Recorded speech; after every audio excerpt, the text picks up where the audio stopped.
Hi there, good morning to you. Today's teaching is about the absolute mirror similarity between the insanities and snarky self-centeredness of teenagers and how they can be that way as compared to the individual ego, no matter what age you are. See, because the problem that human beings have who have supposedly graduated from the years of self-centeredness of teenagerhood, and honestly that's very, very few on planet Earth.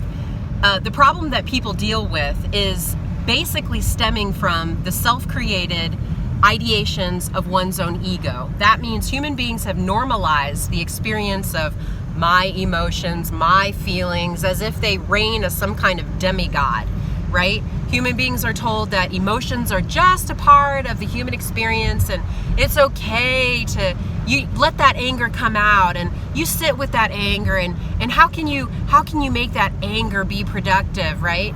Okay, that's a big fat slap in the face of Jesus Christ.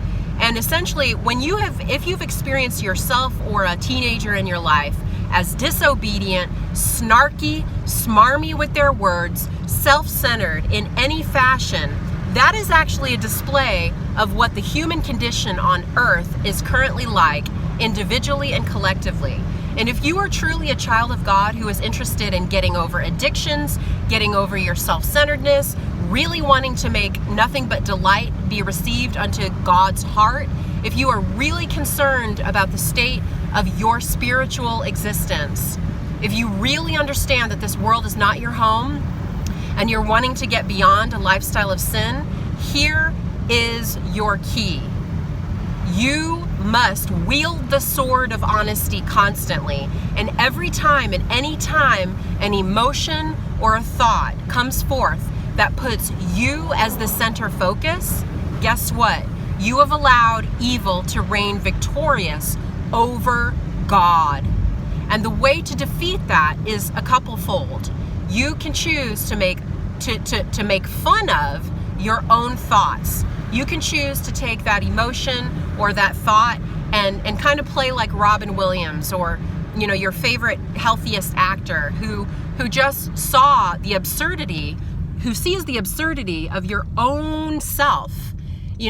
Sees the absurdity of deifying and glorifying your own self as if your emotions are more important than the presence of Jesus Christ. You can choose that method.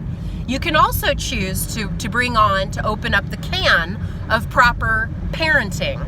Okay, I was gonna say open up the can of WA, but if you're from the South, you understand what that is.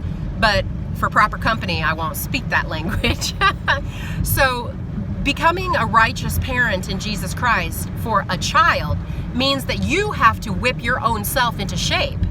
You cannot allow yourself to be controlled by your personal reactions to the way another person talks, right?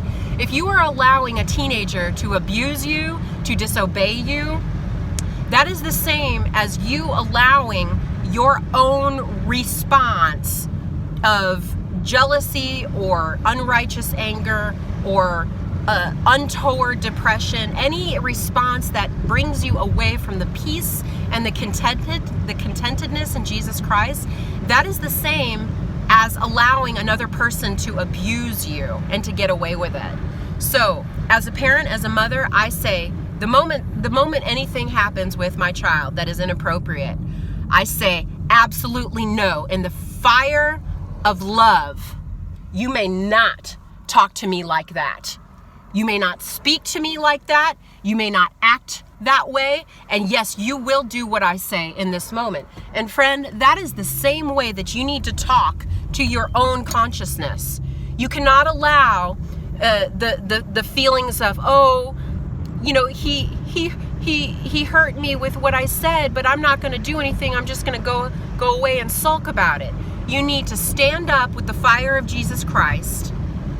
And if it involves another person, you need to decide if speaking to that person is appropriate in the moment, or if just walking away and praying about it is important.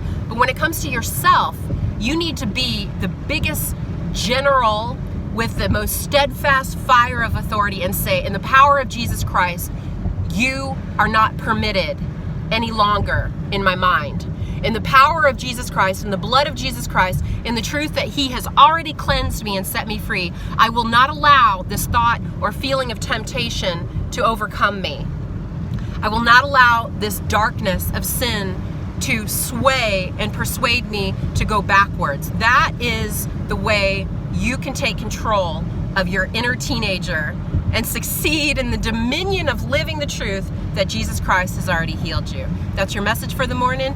Good day to you. It is another blessed moment in the power of Jesus Christ. Tell me what you think. Love ya. Bye-bye.